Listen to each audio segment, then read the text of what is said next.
What is up, everyone? My name is Anthony, director, actor, and cinematographer. And today I want to talk about how you can take action today to make the film that you want to make instead of waiting around and waiting for the perfect moment to create. So let's get into it.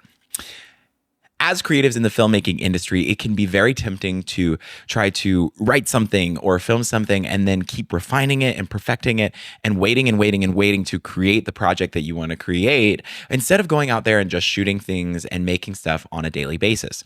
So, how can we combat this? A lot of times it can be so tempting to keep refining and editing and making sure that your project looks right before you even start on it, that it can take a while to even get started on a project.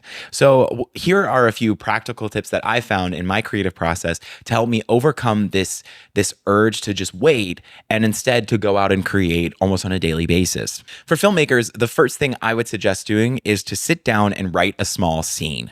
If you want to do narrative work, if you want to do spec work, even if you want to do documentary work, sit down and create something that you can use as a basis to build off of and then go out there and shoot it. For narrative work, if you just write a small scene or if you write a short ad for spec work, of your favorite brand that you would want to film, you can then go out there and film that instead of waiting around for the perfect project to roll into the door. Recently I wanted to get more experience in the athletic world. So I asked my friend who is a bodybuilder, I said, hey, do you mind if I follow you around while you work out and just shoot some of your workout for a cinematic reel? Right. And what that allowed me to do was have a subject to go around and I picked specific exercises for him to do. And then I filmed them and cut them together into a short little promo. Now, am I going to use this for my reel? Maybe. Am I going to use it to practice and to get better so that the next time I shoot an athletic event, whether it's bodybuilding or a sports event? Yes, right? This gave me some practical tips and knowledge to use so that next time I'm on set, I can actually go ahead and apply those things that I learned and not make the same mistakes twice. But more importantly, what this allowed me to do is to stop waiting for that client to walk into the door.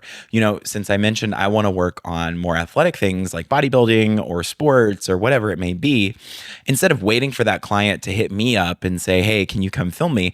I went ahead and shot that as a spec piece so that now I have something to show prospective clients and to give them an idea of what are the things that I can deliver on. And so instead of waiting around, I just went out there and shot something, right?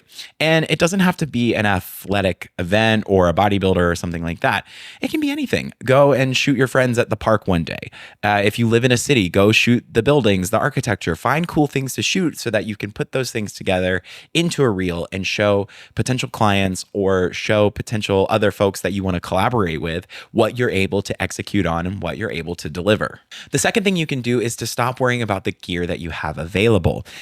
We are so blessed to be in such a technologically advanced era right now. A lot of the gear that we have today is exceptional, right? Even the phone in your pocket could shoot a cinematic short if you really pushed it.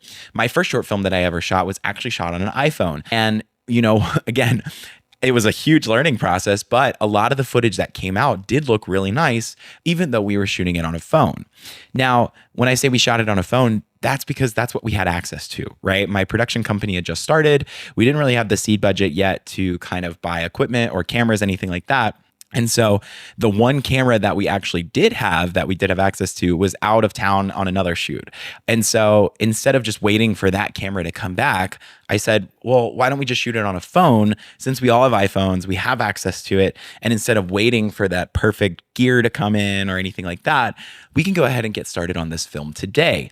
And so because I wasn't worried about the gear as much as the story and just getting out there and practicing, I was able to go ahead and shoot that film instead of waiting. And so that's the next practical tip I have for you, is to stop waiting for access to the gear that you want or wait for that perfect moment to shoot the film, and instead go out there and shoot it. Because at the end of the day, after you shoot it, after you edit it, after you post it, you're going to have to shoot another one and then another one and another one. So why not get out there and actually make that thing today instead of waiting around and just prolonging it. And one of the last tips I have is to post your work often. Now, I know this is probably one of the scariest things to do as a creative, especially as a filmmaker. And in this day and age where we live in a world of YouTube, Instagram, and TikTok, it can be overwhelming to post your work often and to share it with the world. Now, this is going to do a few things if you continuously share your work and you keep posting it. The first thing it's going to do is it's going to get your work out there, right? If you are making films, but then you're keeping them to yourself, well, then you're not going to get that feedback and that honest reaction from an audience that you need in order to progress and make better films in the future. The second thing it's going to do is it's just going to boost your confidence, right? The more that you post and the more that you see that people are liking what you're putting out, well, then the more likely that you are to put things out in the future. Now, are you going to get internet trolls and people roasting your work? Yes, it's going to happen. But what you may be surprised to see is just how many people enjoy your work and really want to see you keep posting and putting more things out there. Because again, as you keep posting and putting things out there, you're going to get better. You're going to figure out what people want to see, and you're going to figure out your overall style and aesthetic more and more each video that you put out. And so posting your work often is going to get you that feedback. It's going to build your confidence and help you to post things more and more, but also it's going to help you find your personal aesthetic, your personal style, and it's going to help you just create overall better and better work. Now, this is something that I honestly struggled with for the longest time.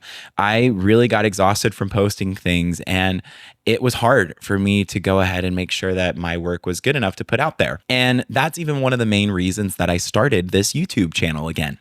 I really had gotten to a place where it took me so long to edit a video because I was getting so nitpicky about it, making sure that the colors were right, making sure that the lighting looked correct, that all the cuts were perfect.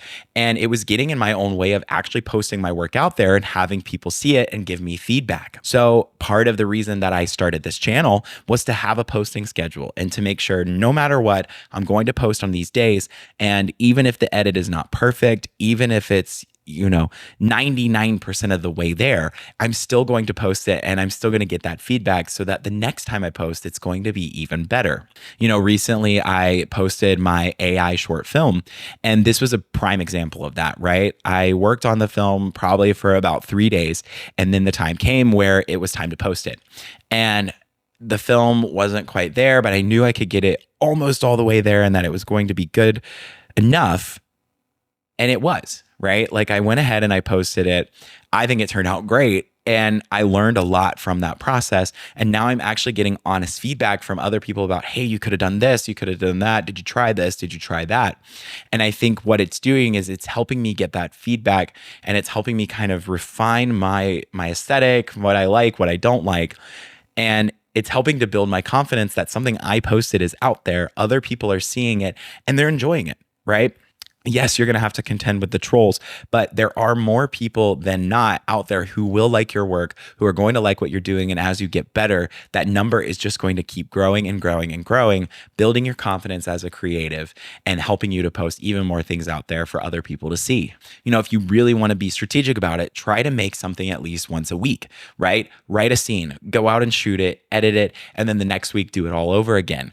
And what you'll find is as you continue to do this, you're going to get more and more practice. You're going to build the reps, and overall your work is going to get better. And then if you keep consistently posting this work, other people are going to see it. They're going to give you feedback. People are going to like it. They're not going to like it.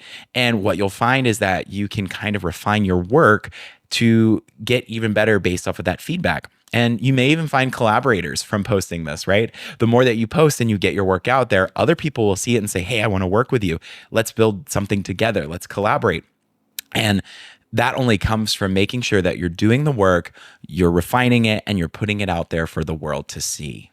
So the next time that you want to make something and you're too scared to get started, or you find yourself in that trap of making sure that you're almost over prepared to get started, my advice is to take a second, take a step back and say, how can I make this happen today rather than pushing it off into the future? Because what I found from my experience is that the more that I push it off into the future, eventually it gets into a place where I never create the project and I'm still at step one, versus creating, learning from my mistakes, refining my style, putting it out there for the world to see and doing it all over again. And in time building this portfolio for myself of things that I can share, of the work that I want to do and what I'm passionate about for my audience to see. So the next time you find yourself in that cycle, try to start small, find something that you can make today, and then go out there and make it. And it may be bad. That's okay. But as long as you make it, you refine it, and you put it out there, I promise you're going to get better over time, and you'll see the growth video after video, week after week. Hey, if you like this kind of video, make sure to like and subscribe down below and click that bell icon so you can stay up to date on the latest videos coming out. And as always, my name is Anthony. Go out there and make something cool. I dare you.